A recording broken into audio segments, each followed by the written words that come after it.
Bonjour, Jean-Michel Moutot. Je vais vous présenter un outil de la deuxième édition de la boîte à outils du changement et de la transformation, qui est le baromètre ICAP. Alors, baromètre ICAP, c'est un classique. Parmi les outils qui sont utilisés sur des projets de changement, de transformation, pour essayer d'avoir un baromètre, une température du niveau d'adhésion au changement.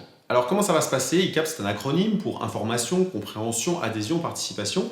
On va donc mesurer au fil d'un projet, par une enquête sociale, on va mesurer un peu la température sur ces 4 variables. Alors ces 4 variables, elles correspondent à un schéma qu'on pourrait qualifier de schéma cognitif. C'est-à-dire, pour être capable à un moment de vous engager dans le changement, de participer activement à un changement, il faut en règle générale plutôt adhérer à ce changement.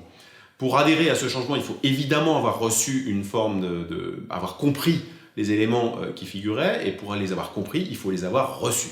D'où étape 1, information. Étape 2, est-ce que j'ai bien compris les éléments? Étape 3, j'adhère. Étape 4, je participe.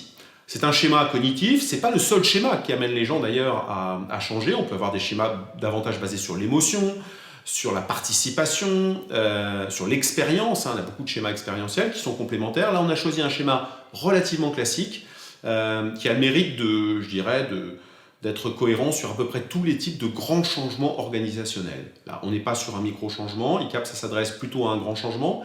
Et ça s'adresse aussi plutôt à un changement long. Pourquoi? Parce que la mise en place de ce baromètre ICAP, et puis surtout les mesures correctives qui vont suivre la mise en place d'un baromètre ICAP vont prendre du temps. Ça veut dire que sur 3 mois, 6 mois, est-ce que c'est vraiment pertinent de faire un baromètre ICAP? C'est pas évident. Une observation peut-être plus classique, un sociologue qui va aller sur le terrain observer pourra suffire. Sur des délais plus longs, 9 mois, 12 mois et au-delà, c'est intéressant à un moment d'avoir une vision plus objectivée via ce type d'outil, ce type de baromètre de la situation. Chacune de ces 4 variables va être suivie d'un certain nombre de questions. Et puis ensuite, on va essayer de regarder les résultats. Les résultats ne sont pas du tout linéaires en règle générale sur un projet. C'est-à-dire, en général, le niveau d'information augmente, le niveau de compréhension souvent augmente également, mais ce n'est pas forcément linéaire. Et là où vous avez une grosse rupture, c'est au niveau de l'adhésion. Pourquoi? Parce qu'au départ, on peut avoir des projets qui sont relativement populaires tant que les gens ne rentrent pas tellement dans le détail. Et au moment, quelques mois plus tard, où ils rentrent dans le détail, là, vous pouvez avoir des écarts forts. À un moment, un rejet peut-être du projet, au moment où perçoit vraiment les impacts sur soi. La participation va être souvent évidemment reliée à l'adhésion. La mise en œuvre. La mise en œuvre, c'est une enquête sociale. Ça veut dire que vous allez plutôt en général pratiquer la méthode dite des quotas d'un point de vue statistique. Vous n'allez pas, vous avez une population de 100 personnes ou de 1000 personnes, vous n'allez pas les interroger en totalité, ce qui est extrêmement difficile.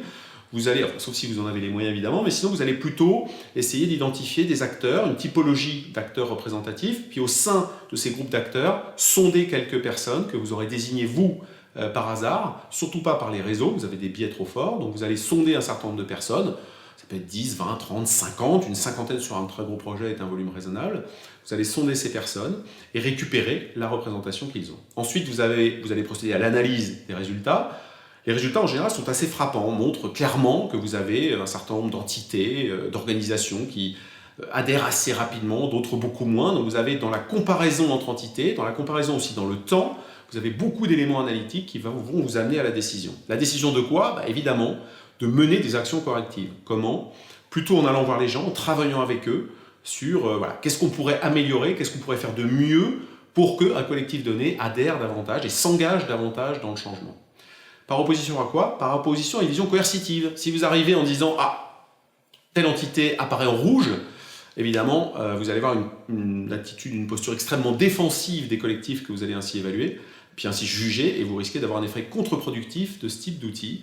Donc plutôt une vision progrès, plutôt une vision comment on corrige, comment on avance, en bonne intelligence, plutôt qu'une vision sanction-coercition, qui émanera très généralement des réactions plutôt négatives.